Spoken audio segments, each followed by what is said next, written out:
Welcome to the Baseface Network.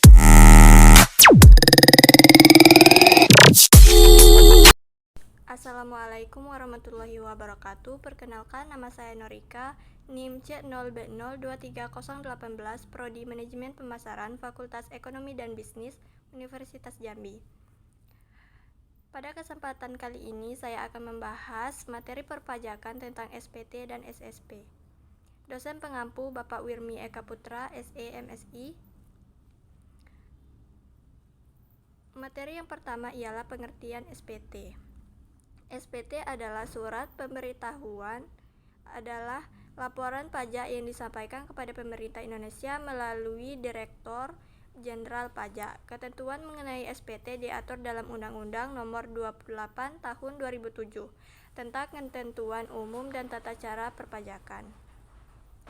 Dalam undang-undang tersebut ditegaskan pemerintah mengharuskan seluruh wajib pajak untuk melaporkan SPT sesuai dengan ketentuan yang berlaku.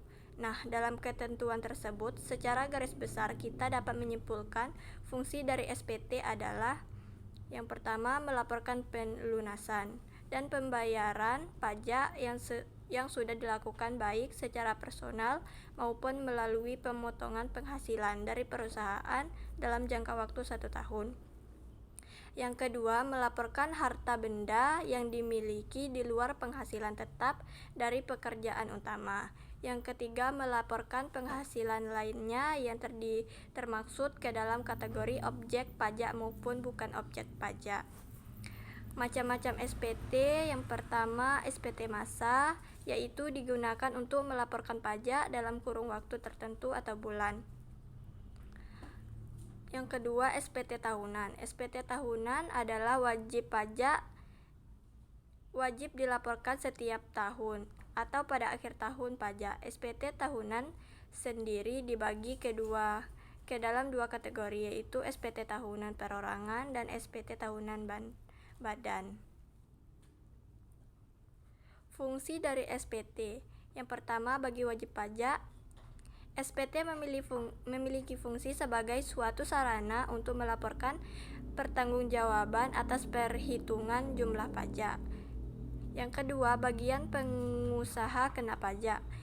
Bagi pengusaha kena pajak atau PKP, SPT memiliki fungsi sebagai suatu sarana untuk melaporkan dan mempertanggungjawabkan kewajiban pajak, di mana ini meliputi setiap perhitungan jumlah PPN dan PPNBM.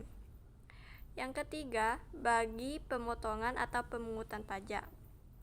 SPT ini memiliki fungsi sebagai sarana untuk melaporkan pajaknya serta memberikan pertanggungjawaban atas kewajiban pajaknya, yaitu pajak yang telah dipotong atau yang telah dipungut oleh pihak lain serta penyetorannya.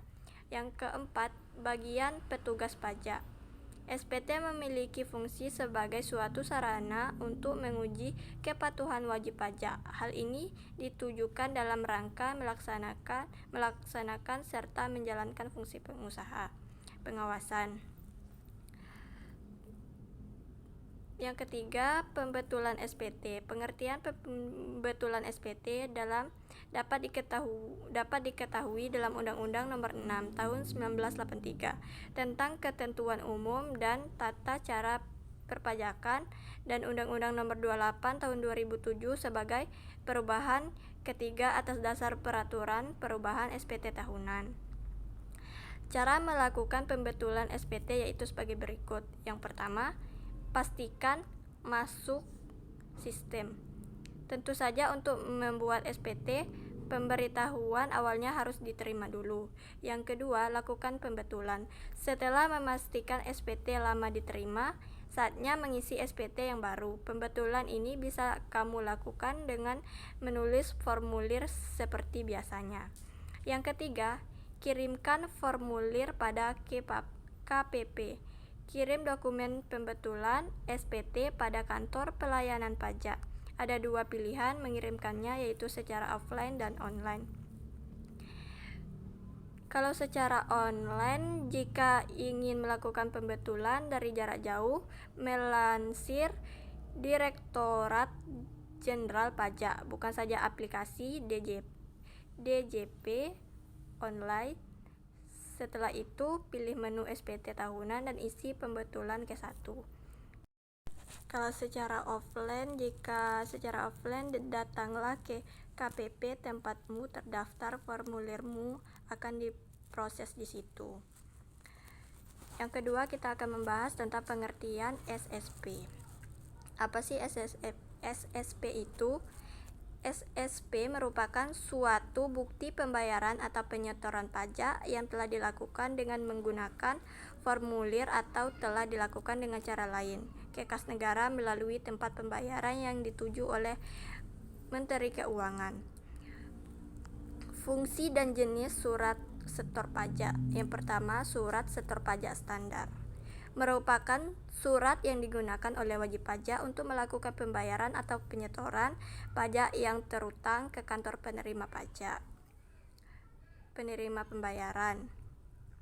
Surat ini digunakan sebagai bukti pembayaran dengan bentuk, ukuran, dan isi yang telah ditetapkan atau SSP standar dibuat sebanyak 5 rangkap. Yang kedua, surat setoran pajak khusus mempunyai fungsi yang sama dengan SSP standar dalam administrasi perpajakannya. SSP khusus merupakan bukti pembayaran atau penyetoran pajak terutang ke kantor penerimaan pembayaran yang dicetak oleh kantor penerima pembayaran menggunakan mesin transaksi atau alat lainnya yang isinya sesuai dengan yang telah ditetapkan. Yang ketiga, surat setoran pabean. Surat setoran pabean, cukai, dan pajak dalam rangka impor merupakan SSP yang digunakan oleh importir atau wajib bayar dalam rangka impor. Ini dibuat dalam rangkap 6. Yang keempat, surat setor cukai atas barang kena cukai dan PPN hasil. Ini merupakan SSP yang digunakan oleh pengusaha untuk cukai atau barang kena cukai dan PPN hasil tembakau buatan dalam negeri. Surat setoran ini dibuat dalam 6 rangkap. Sekian dari saya. Jika terdapat kesalahan, saya mohon maaf. Saya tutup dengan billahi taufiq wal hidayah. Wassalamualaikum warahmatullahi wabarakatuh.